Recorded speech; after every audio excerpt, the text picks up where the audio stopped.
Hi, my name is Gilang. I'm a MBA ITB Regular 46B student.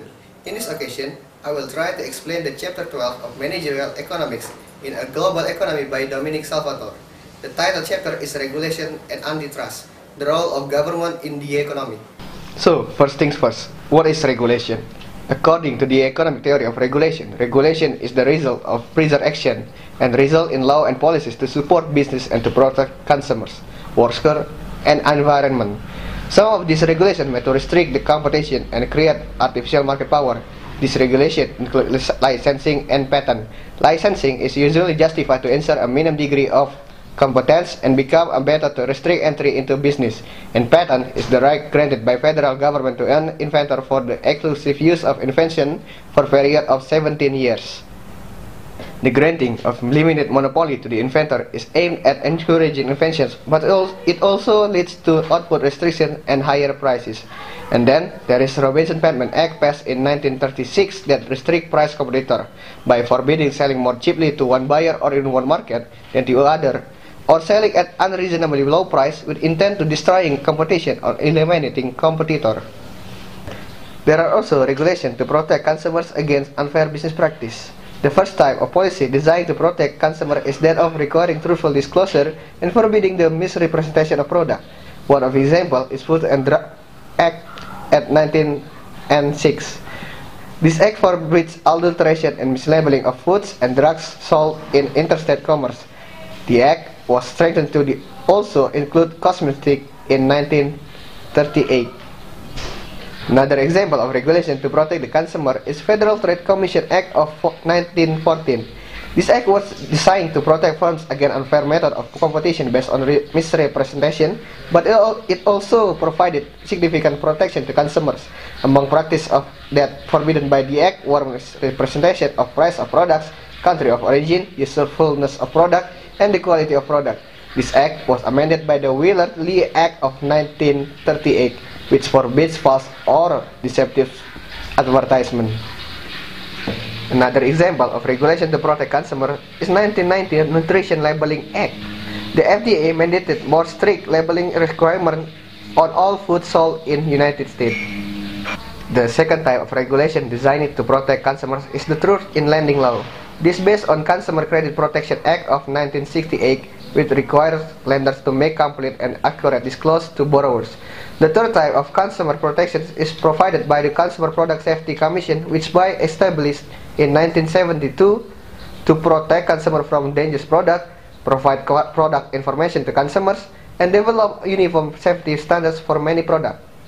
Other laws designed to protect consumers are the Fair Credit Reporting Act of 1971, which grants credit applicants the right to examine their credit file and forbidding credit discrimination based on race, sex, marital status, and age. And there is Warranty Act of 1975, which requires clear explanation of warranties, indicate which parts are covered, and explain how consumer can exercise the right granted by the warranty. And there is National Highway Traffic Safety Administration, which impose safety standards on traffic. Okay, now one of example of regulation protecting workers are Occupational Safety and Health Administration, which specifies safety standards in the workplace such as noxious gases and chemicals, noise levels, and other hazards. Another example is Equal Employment Opportunity Commission, which regulates hiring and firing practices. And then minimum wage laws, which put a floor on wages that business can pay to hire labor. Now, let's see example of regulation protecting the environment. In 1970, EPA or Environmental Protection Agency was created. EPA regulates environmental usage and enforces environmental legislation. One of regulation issued by EPA is Clean Air Act of 1990, which requires reduction in overall pollution, and it also established a market for pollution permits, which means firms must have or buy permits to produce certain level of pollution. Now, let's talk about externalities. Externalities are harmful or beneficial side effects of the production or consumption of some products. So, by definition, externalities can be harmful or beneficial. According to the public interest theory of regulation, regulation is justified when it is undertaken to overcome market failures, and externalities can be the one that cause market failures. In terms of production or consumption, There are external diseconomies and external economies of production or consumption. The keyword for external diseconomies of production or consumption is uncompensated cost. This cost imposed on firm or individual who are not expand their output or consume a product. And for external economies of production, there are uncompensated benefits conferred by firms or individuals by increasing expansion of output of firms or in consumption of individuals. Let's see, there are two panels. The left panel shows that the best number of hours of typing per evening for individual A is 4, and given by point EA at which the marginal private benefit to individual A or MPBA equals the private marginal cost to individual A given by MPCA. Evening work by individual A, however, also create noise and cost for individual B. The marginal social cost or MSG is thus given by vertical summation of MPCA and MPCB curves. From society's point of view, the best level of work by individual A is 3 hours per evening and is given by point ES at which MPBA equals MSG equals $8. In the right panel, the best number of hours for individual A to work in his or her yard is 6 hours per week and given by point EA at which MPBA equals MPCA. Individual A's yard work, however, generates an external benefit to individual B. The social benefit to individual MSB equals MPBA plus MPBB. The best level of yard work by individual A is 10 hours per week, as shown by point ES at which MSB equal MPCA equal MSC is $9. These two panels shows use of a tax or subsidy to overcome a negative or positive externalities. The left panel shows the socially optimal level of 3 hours of evening work is reached when the government imposes a tax of $3 per hour on evening typing on individual A. This shifts the MPCA curves by $3 so that the MPCA plus T curves intersect the MPBA curve at point ES at which MPBA equals MSB equals MSG. The right panel shows that individual A can be induced to demand or consume the socially optimal home improvement that result from tending his or her yard for 10 hours per week by giving his or her consumption subsidy of $3 per hour. This shifts the MPBA curve by $3 so that MPBA plus T curve intersects the MPCA curve at point ES at which MSB equals MPCA equals MSG. In some industries, economies of scale operate continuously as output expands, so that a single firm could supply the entire market more efficiently than a number of smaller firms. Such a large firm supplies the entire market is called a natural monopoly. One of the examples is public utilities. At the natural monopoly, the long-run average cost or LAC has a negative slope, and the long-run marginal cost or LMC is below LAC. To ensure the monopolist earns only a normal rate of return on investment, the regulatory commission usually sets at the price or equal of LAC. This graph shows that a regulatory commission usually set price at LAC or $3 at which output is 6 million units per time period, and the public utility breaks even in the long run. At K equals 6 million, however, P below LMC, and more of the service is desirable from society's point of view.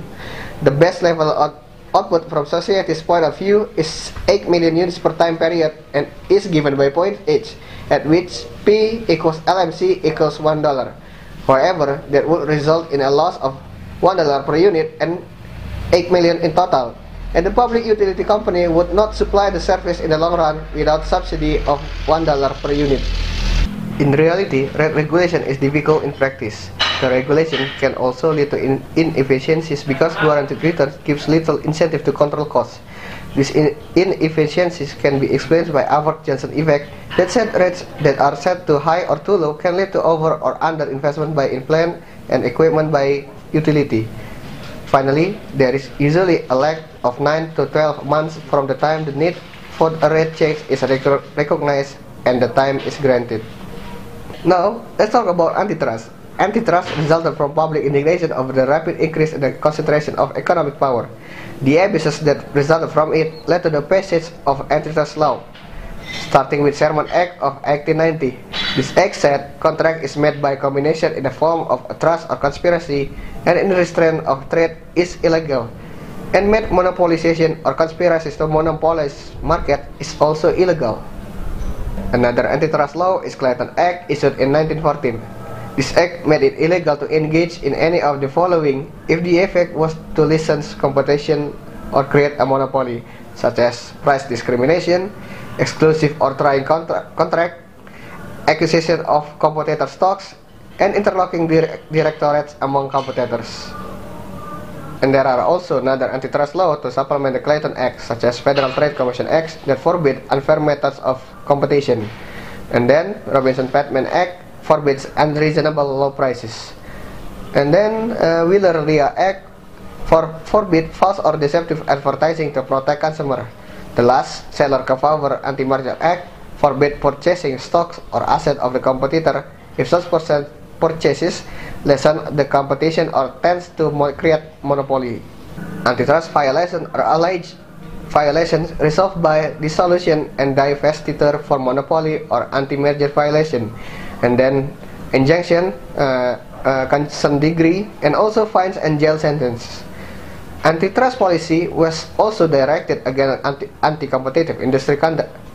This result to conscious parallelism was ruled to be illegal when reflecting collusion, and then predatory pricing is also illegal.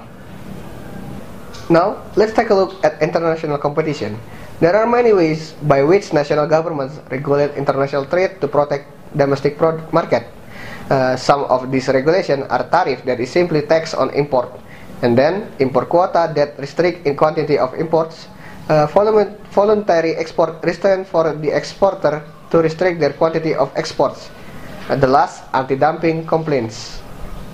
These graphs explain the effect of an import tariff on consumption, production, and imports. The DX and SX refer to domestic demand and supply curve of commodity X, while SF and SX and F refer respectively to the foreign supply curve of the nation imports of commodity X, with and without an import tariff of $1 per unit.